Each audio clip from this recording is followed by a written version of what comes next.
When I first met Adrian, everyone said I was lucky. He was kind, polite, and calm. He opened doors for me. He carried my bags. He always said please and thank you. My friends smiled and said, "He is a true gentleman." We met at a small cafe near my office. I was reading a book when he asked, "May I sit here?" His voice was soft. His smile was warm. That day, we talked for 2 hours. I felt safe with him. After 1 year, we got married. Our wedding was simple but beautiful. Adrian held my hand and promised to love me forever. I believed every word. In the first year of marriage, Adrian was perfect. He helped me cook. He washed dishes. He bought me flowers every Friday. He never shouted. He never complained. When I was sick, he stayed beside me all night. Our neighbors liked him. My parents respected him. My mother often said, "You chose a good man." Adrian worked in a big company. He wore clean suits and shiny shoes. Every morning, he kissed my forehead before leaving. Every night, he asked me about my day. I felt proud when we walked together. Other women looked at him, but he always held my hand tighter. One evening at dinner with friends, someone asked him, "What is the secret of a happy marriage?" He smiled and said, "Respect and honesty." Everyone clapped. I looked at him with love in my eyes. But sometimes I noticed small things. He started checking his phone more often. When I entered the room, he locked the screen quickly. At first, I thought nothing was wrong. I told myself, he works in a big company. Maybe it is work. One night, I woke up and saw him texting at 2 a.m. The light from the phone was bright in the dark room. "Who is it?" I asked softly. "Just office work," he replied quickly.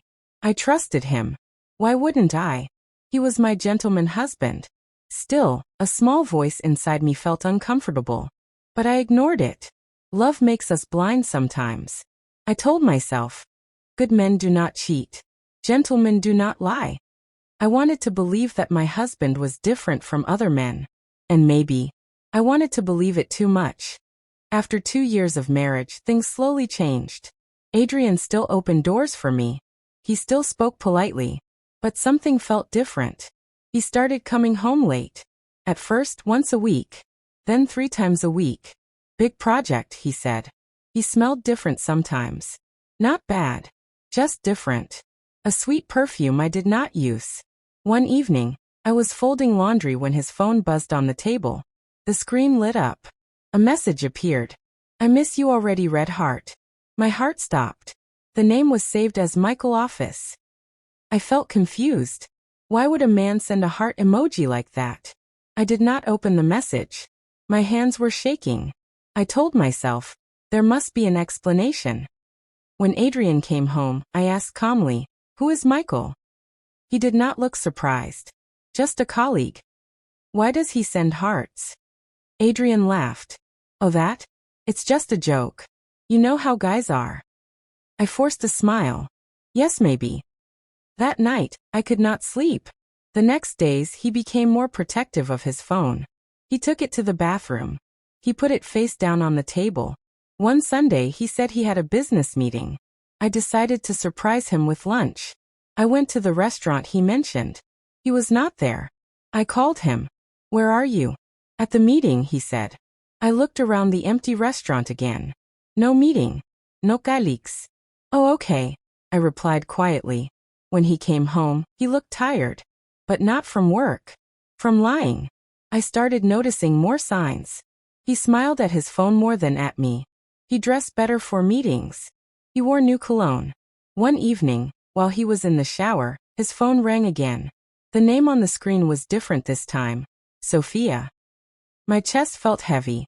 I did not answer the call. When he came out, I asked, "Who is Sophia?" He froze for 1 second. Just 1 second. But I saw it. "She is the new assistant at work," he said. "Why are you asking so many questions?" His voice was still calm, still polite, but now it felt cold. "Because you are my husband," I said softly. He sighed. "You are overthinking." Maybe I was. Or maybe I was finally seeing the truth. The gentleman mask was still there. But behind it, something was breaking. And I was afraid to look deeper. 1 week later, everything changed. Adrian told me he had to travel for work. 3 days in another city. He packed carefully. He kissed my forehead. I'll miss you, he said. I smiled, but my heart felt heavy. The second day of his trip, I received a message from an unknown number. It was a picture. The picture showed Adrian. He was sitting at a cafe. Across from him was a woman. A beautiful woman. They were holding hands. My hands went cold. Another message came. You deserve to know the truth. I stared at the photo for a long time. My eyes filled with tears, but I did not cry loudly. I just felt empty. I zoomed in on the picture. It was Sophia, the assistant. The same cafe where Adrian and I had our first meeting. I felt sick. When Adrian came home, he hugged me like always. I missed you, he said. I looked at his face. The same soft smile. The same gentle eyes. But now I saw something else. A stranger. How was your trip? I asked. Busy, he replied. Did you enjoy the cafe? His body became still. What cafe? I showed him the picture. For the first time in our marriage, Adrian did not look calm. He looked angry. Why are you spying on me? He asked loudly. I am not spying, I said, my voice shaking. Someone sent this to me. He stayed silent. Is she just your assistant? I asked. Minutes felt like hours. Finally, he sat down. It just happened, he said quietly. Just happened. As if love was an accident. As if betrayal was simple.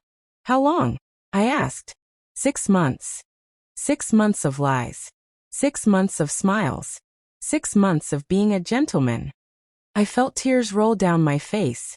You said honesty is the secret of marriage. I whispered. He looked down. I didn't want to hurt you, he said. But he did. Not with shouting. Not with violence. But with lies. That night, we slept in the same house. But it felt like we were worlds apart. The gentleman I married was gone. Or maybe, he was never real. The next morning, I woke up early. Adrian was still sleeping. I looked at him one last time. He looked peaceful. I felt sad, but also strong.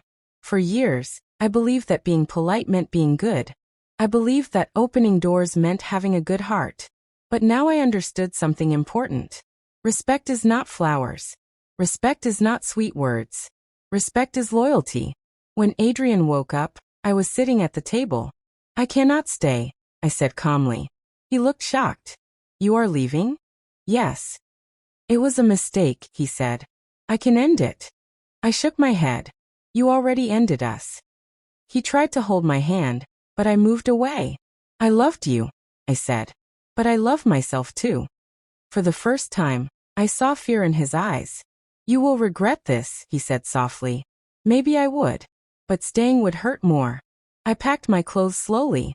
Every dress had a memory. Every corner of the house had a story. Before leaving, I placed our wedding photo on the table. In the picture, he looked like a perfect gentleman. But pictures do not show the truth. As I closed the door, I felt pain. But I also felt free. Months later, I heard that Adrian and Sophia were still together. Maybe he opens doors for her now. Maybe he brings her flowers. But I learned something valuable. A real gentleman is not the man who smiles in public. A real gentleman is the man who stays loyal in private. Now I live in a small apartment. It is quiet. It is simple. Sometimes I feel lonely, but I do not feel betrayed. And that peace is more beautiful than any flowers. My husband was a gentleman. Or at least he looked like one. But I am stronger than I thought. And now I know the difference between manners and true love.